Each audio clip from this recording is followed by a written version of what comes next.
Mirá la super promo que nos traen nuestros amigos de Provincia Net Pagos. Podés ganar 10.000 pesos y sin moverte de tu casa. Te cuento cómo. Ingresás en www.provincianet.com.ar, pagás ARBA o cualquiera de tus facturas y ya estás participando. ¿Viste qué fácil? Consultá bases y condiciones en la web. Provincia Net Pagos, una empresa del Grupo Provincia. Zayat, Ibáñez, Tonietti. Truco Gallo. Hola, sean bienvenidos a Truco Gallo, el podcast sobre la actualidad política y económica de Argentina. Este es el número 111. Mi nombre es Daniel Tonietti y me acompaña Alfredo Cuchu Zayat. Cuchu, ¿cómo anda? ¿Qué cuenta? Bien, muy bien, ¿cómo andan todos? Buen día, buenas tardes, buenas noches para todos. Bien, se completa el equipo con Pablo Totó Ibáñez. Totó, ¿cómo le va? Buena semana para todos, amigos. Bien, en el día de hoy, cuando está siendo publicado este episodio, se cumplen 10 años de la desaparición física, pero no política, de Néstor Carlos Kirchner. En ese momento era el ex presidente de la Nación, el primer ciudadano, como él se definía. Falleció el 27 de octubre del 2010, cuando estaba promediando el primer mandato de Cristina Fernández, a la sazón su esposa. Estamos hablando de la que es, y ya estoy dando una opinión, por lo menos para mí, la figura más relevante de la historia contemporánea argentina de los últimos años. Entre otras cosas, es el gran reorganizador de este proyecto, el gran reorganizador de la política argentina. Podemos decir que se constituyó de alguna manera la política argentina como el kirchnerismo y el antikirchnerismo, reconfigurando de alguna manera el sistema. Juro por Dios, nuestro Señor y estos santos evangelios, desempeñar con lealtad y patriotismo el cargo de presidente de la Nación.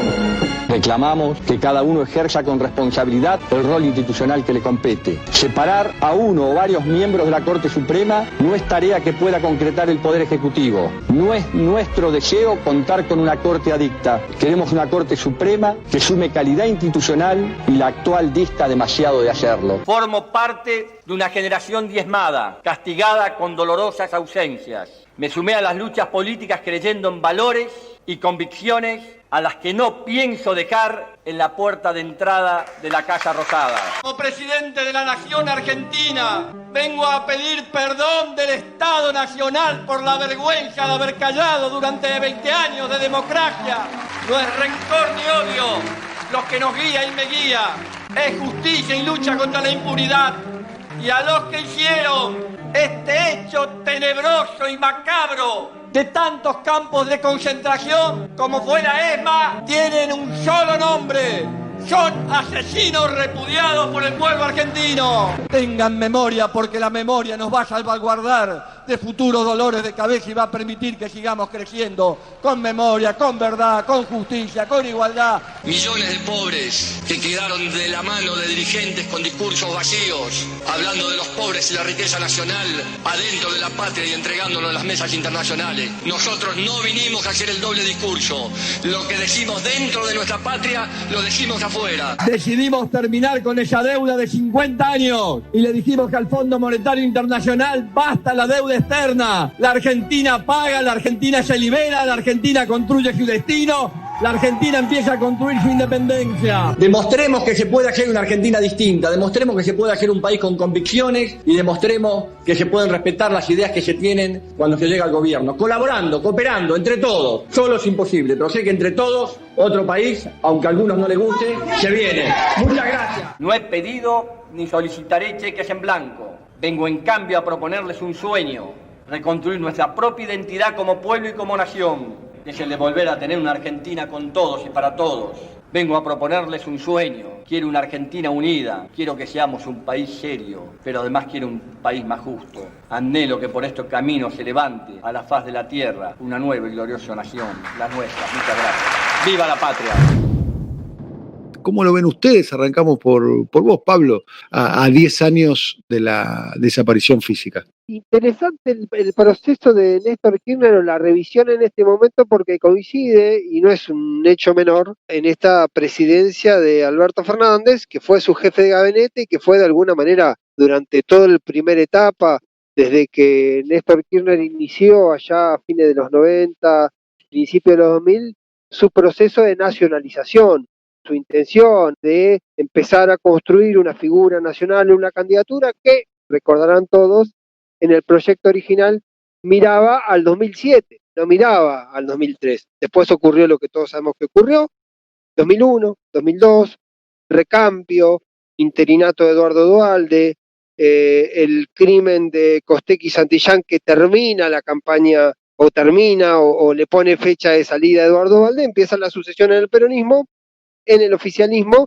y aquella elección de Néstor Kirchner en el 2003, saliendo segundo en la primera vuelta, sin posibilidad de segunda vuelta y asumiendo el 25 de mayo.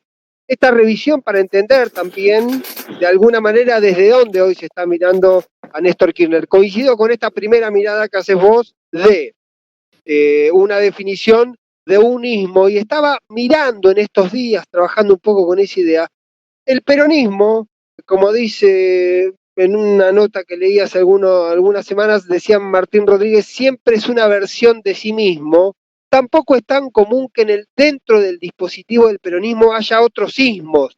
Es decir, hubo un espacio del peronismo que fue el menemismo, que dominó conceptualmente, ideológicamente al peronismo durante una década, pero tuvo un periodo de declive, que fue en el año 2000, que se termina justamente con la irrupción de otro ismo, que es el kirchnerismo, que además tuvo, de alguna manera, esta doble versión, lo iniciado por Néstor Kirchner en la centralidad, el proceso de aquellos que recordaron ustedes se llamaba doble comando, recuerdan, ¿no? Aquella etapa entre el 2008 y el 2010, donde Cristina era la presidenta y Néstor Kirchner de alguna manera era el que administraba las relaciones de poder, sobre todo hacia dentro del peronismo, que de hecho termina en aquel hecho de mayo del 2008, Néstor Kirchner convirtiéndose en presidente del Partido Justicialista y logrando de alguna manera algo que después ya prácticamente no volvió a ocurrir, o quizá volvió a ocurrir recién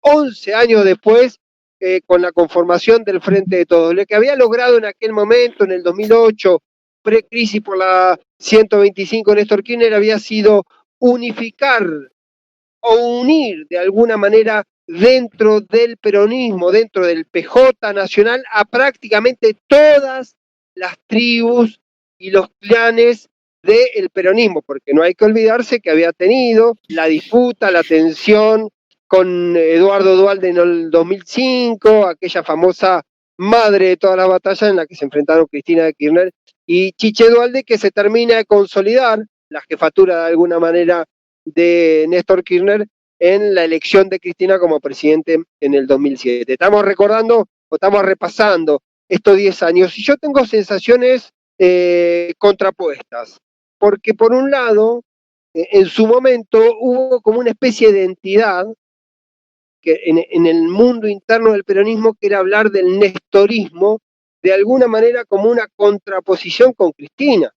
Era como decir, bueno, hubo un kirchnerismo original que era el de Néstor Kirchner, y hubo un segundo kirchnerismo, por decirlo de alguna manera, que fue el de Cristina, sobre todo apuntado al segundo gobierno de Cristina, que siempre se suele repasar que hubo muchos cismas, que hubo derivaciones, fue perdiendo gente, se fue más, había tenido conflicto con los gobernadores, termina en una situación distinta a lo que había sido, en todo caso, el kirchnerismo original, que había sido de expansión con Néstor Kirchner, y que posiblemente no por un solo argumento, sino por el paso del tiempo, por distintas cuestiones, y muy posiblemente también por la desaparición física como armador, como dirigente, como ordenador de ciertas cuestiones de Néstor Kirchner, hizo que el segundo kirchnerismo, que podríamos llamar el cristinismo, en vez de iniciar el proceso de expansión, inició un proceso inverso, que se fue retrayendo, se fue achicando. ¿Por qué vale la pena mirarlo? Porque creo que la derivación de esas enseñanzas y de esos errores hizo que se forme justamente en el año 2019 el Frente de Todos, que logró de alguna manera cristalizar la entidad más pura de lo que era el segundo kirchnerismo de Cristina, con quizá una de las referencias más auténticas de lo que fue el primer kirchnerismo con Néstor Kirchner. Justamente estamos hablando de Alberto Fernández, que logra, en cierta manera, con la designación de Cristina, con la candidatura de él, volver a unir algunos sectores que venían muy distanciados, gobernadores, el propio Sergio Massa y todo ese dispositivo. Y se llega a los 10 años de Néstor Kirchner con esta situación puesta sobre la mesa, que me parece que más allá del recuerdo particular de Néstor Kirchner, de su importancia como factor político, es cuánto, no sé si hablar de legado, pero cuánto de mandato, cuánto de kirchnerismo nestorista hay en este proceso, porque de alguna manera está midiéndose cómo puede avanzar el destino del gobierno de Alberto Fernández, con Cristina Fernández como vicepresidente, en esta instancia donde se repiten, y en esto Alfredo va a ser mucho más profundo y sistémico para contarlo, se repiten batallas y discusiones y tensiones públicas, políticas y económicas que enfrentó en su momento Néstor Kirchner también, que enfrentó también Cristina Kirchner, y cómo muchas veces juega sobre ese escenario los modos, las posiciones, los esquemas, los modelos para enfrentar determinadas disputas políticas, sociales y económicas. Y me parece que la revisión del periodo de Kirchner, que yo debo decir de todas maneras que me parece que una etapa de Kirchner de los últimos años, donde de alguna manera la centralidad de Cristina Kirchner fue tan fuerte que había desaparecido, se había bajado un poco la intensidad de lo que uno, vuelvo a esta idea del nestorismo, y había perdido cierta visibilidad o cierto protagonismo de la figura de Néstor Kirchner, que ahora me parece que con Alberto Fernández como candidato, vuelvo a repetir, pero también llega en este momento, los 10 años de la muerte de Néstor Kirchner, en este momento donde se están repitiendo escenarios, posiciones políticas, acuerdos políticos y disputas de aquel mismo momento, de aquel inicio del kirchnerismo. Alfredo, la figura de Néstor Kirchner, que definitivamente no es una pieza de museo, ¿no? Es muy actual, tanto es así que su jefe de gabinete es el presidente de la Nación, y su compañera política en la construcción de lo que se denomina el kirchnerismo, además de ser la madre de sus hijos y su esposa Cristina, es la vicepresidenta. O sea, la presencia de Néstor Kirchner es notable. Sí, y en línea con lo que ustedes estaban mencionando, que tenía toda una faceta vinculada con la política, con el reordenamiento del escenario político. Yo creo que lo único que puedo aportar en ese punto es que yo creo que terminó de rescatar al peronismo tradicional, digamos, lo que fue el peronismo de Menem, del neoliberalismo. Si bien siempre dentro del peronismo hubo diferentes corrientes, derecha, izquierda, centro, digamos, cuando estaban esas corrientes no estaba el neoliberalismo, era más toda una disputa política. En el sentido económico, y ahí es donde me voy a enfocar, el sentido económico rescata las fuentes tradicionales de lo que ha sido el peronismo, la del desarrollo nacional, de la búsqueda de la reconstrucción de una burguesía nacional fallida, pero yo creo que el discurso del 25 de mayo del 2003 es un eje fundamental para tratar de entender el Néstor Kirchner, pero también después todo el kirchnerismo e incluso de Cristina Fernández de Kirchner y lo que es ahora.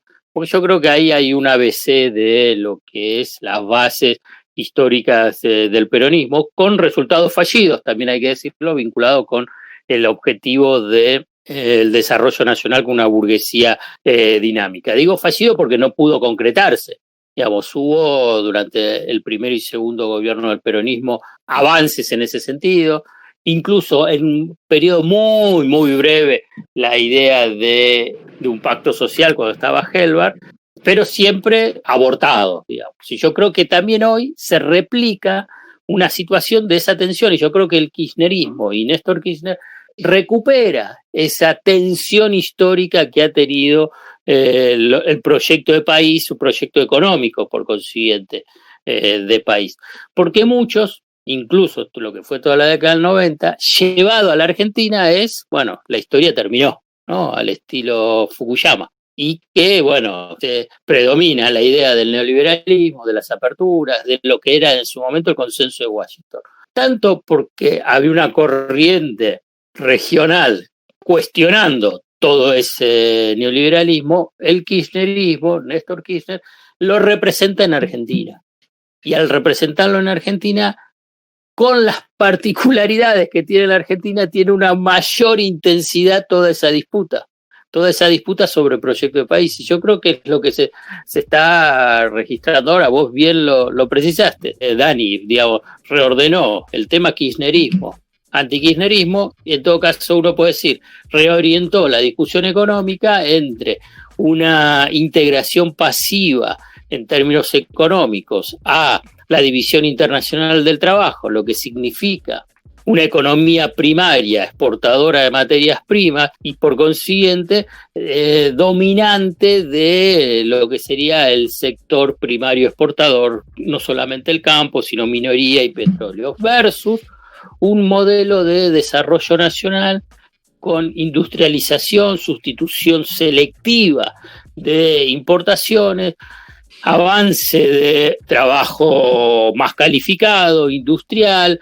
o de servicios también, de servicios que pasa a ser un sector activo, pero que implica otro tipo de ordenamiento social y laboral. Pero para cerrar y en última instancia, y que yo creo que hace un poco al nudo de la discusión en Argentina, y la discusión política y la discusión económica, el kirchnerismo vino a desafiar esa idea que tenían los grupos más concentrados de la élite diciendo, bueno, se termina acá esta anomalía del peronismo y tratemos de encontrar ese rumbo histórico que ha tenido la Argentina y en última instancia ese mismo rumbo histórico vinculado a lo que ha sido Latinoamérica. El Néstor Kirchner con el kirchnerismo rompió eso y en última instancia confirma este escenario de no retorno, que es el problema que tienen los sectores conservadores, que quieren regresar al periodo de Argentina de 1880, 1930 o lo que fueron los periodos neoliberales y bueno, pero se encuentran enfrente con el peronismo, hoy representado en el kirchnerismo.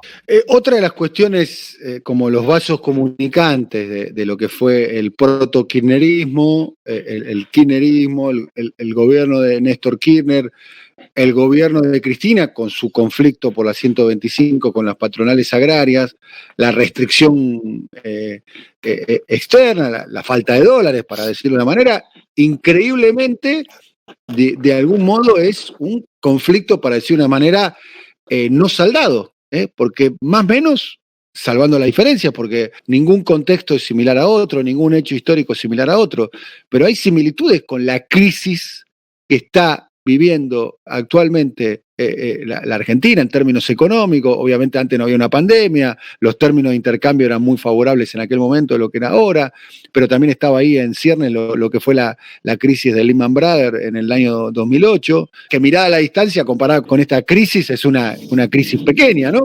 Porque esta es mucho más sistémica de la que el año 2008, pero digo que hay vasos comunicantes y la sensación que hay, o el análisis que hay, que es, llamémoslo entre comillas, esa disputa entre un gobierno kirchnerista y un sector de la sociedad que sería el sector agroexportador, digamos, no está saldada, hay como un empate que no se pudo resolver, digamos. El famoso empate hegemónico de Portantiero.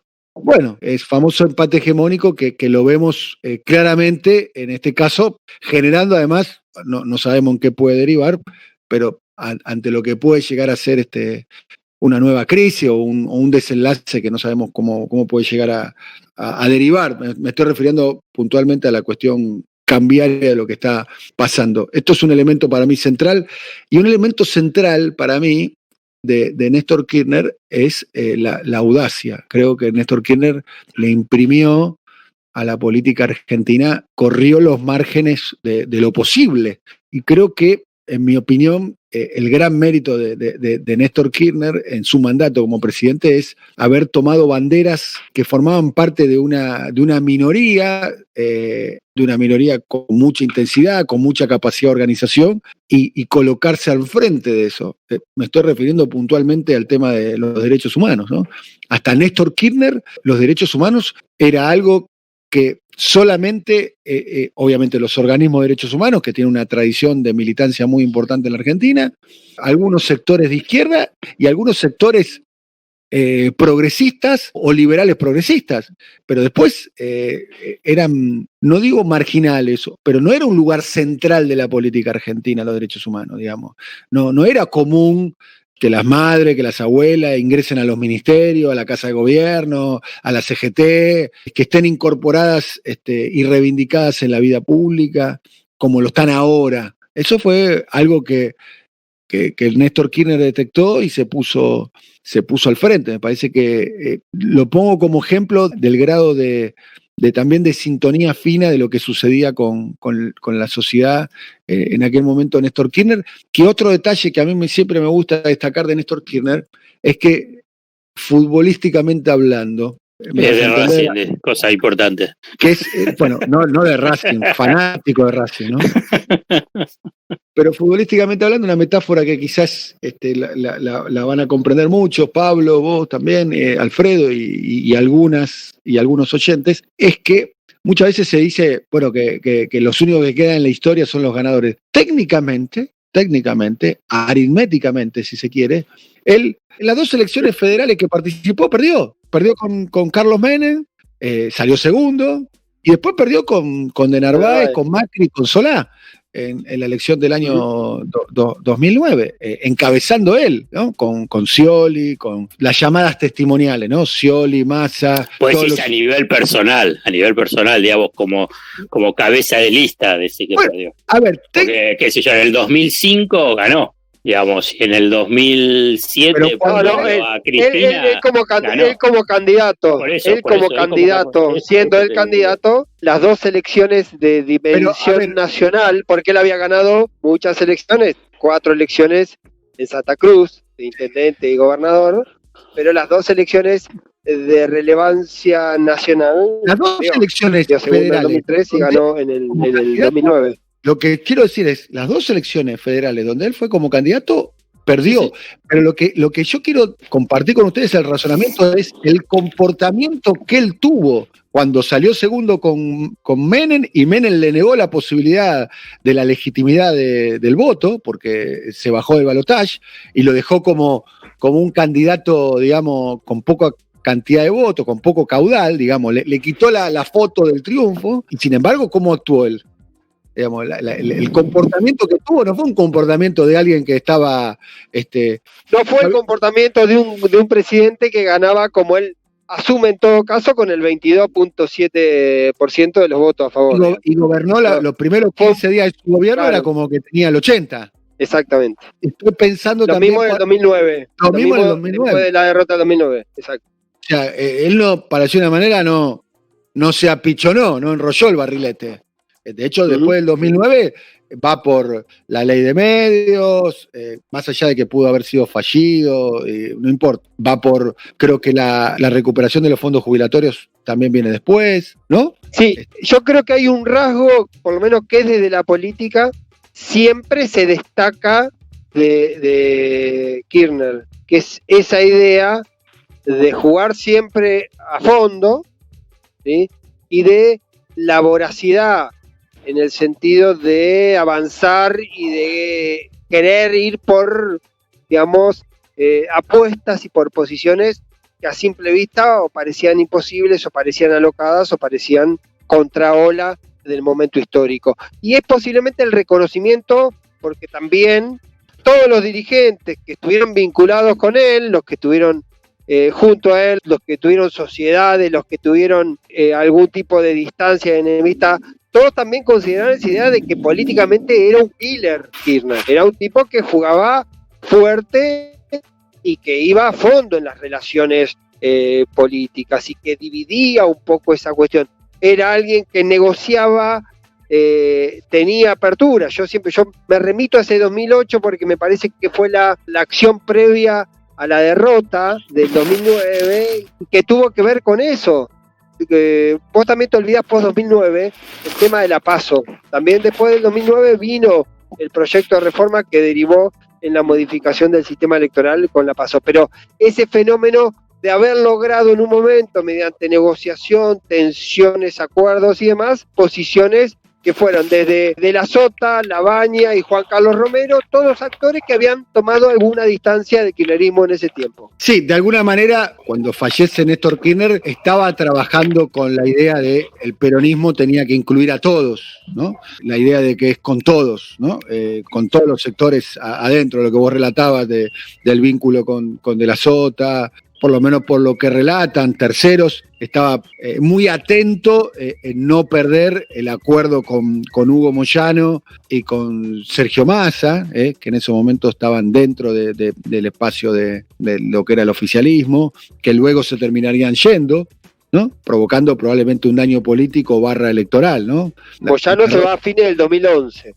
Claro. Después de la victoria de Cristina, a poco de asumir el segundo mandato de Cristina, Moyano en un acto deja el espacio oficial. Sí. Yo creo el triunfo del 2011 está medio fuera de registro, ¿no? Por el 54% se dieron circunstancias muy, muy particulares, ¿no? Me parece que hubo una especie de perdón social a Cristina por su situación de viudez, un crecimiento económico muy importante también, ¿no? Se crecía fuertemente y demás. Sí, a veces cuando se mira el 2011, y ya no estamos yendo al tema, pero por lo menos para completar esto, y tiene que ver con eso, estaba el fenómeno también del impacto de los mandatos de las elecciones, porque ustedes recordarán también que toda la previa de la elección del 2011 había estado muy instalado la discusión sobre los planes de viviendas de madres, ¿recuerdan? Con Joclender y demás. Y fue un efecto, todo un episodio y denuncias y demás, de naturaleza electoral. Entonces, siempre se suele citar como uno de los antecedentes de los mandatos, qué es lo que se vota, en todo caso, y cuáles son los intereses en una elección particular, porque ese fue un episodio que tuvo muchísima rotación mediática, que tuvo declaraciones, denuncias, causas, arrepentidos. Y sin embargo, no tuvo un impacto electoral. No tuvo impacto electoral. Para sumar a esta, que no parece estar del todo claro todavía cuál fue la matriz de ese 54%. O está muy clara, pero digo, a veces construirla. Me parece que crecer al 8% mata denuncia de corrupción, ¿no? Sí. Quizá cuando uno lo mira a Máximo Kirchner, posiblemente, lo abordamos en algún episodio de Truco Gallo, pero posiblemente Máximo Kirchner, o todo indica que Máximo Kirchner quiere ser más Néstor que Cristina. No es una cuestión de género, sino una cuestión de método, de actitud, de mecanismos, ¿sí? Da la impresión que Máximo quiere ser, de alguna manera, si pudiese heredarse, más allá de la síntesis de las relaciones y demás, si pudiese heredarse algún rasgo de la política, posiblemente Máximo Kirchner quiera ser más parecido a su padre que a su madre, o trate de ser más parecido a su padre que a su madre. Y es una mirada para tener justamente que el kirchnerismo está entrando también en la segunda etapa, o está en pleno tránsito hacia la segunda etapa de otra generación de dirigentes del apellido Kirchner también. Recordamos entonces la figura de Néstor Carlos Kirchner. Bueno, hemos terminado un nuevo episodio de Truco Gallo. Hasta la próxima, Cuchu Zayat. Un abrazo para todos. Hasta la próxima, Totó Ibáñez, alcalde de Gonet. Saludos, amigos y amigas. Buena semana para todos. Hasta la próxima a todos. Chau, chau. Coordinación: Marcelo Figueroa. Producción comercial: Pablo López. Realización: Simón Villarrubia. Diseño gráfico: Andrés Roch y Lisandro Aira para Brasilcomunicación.com.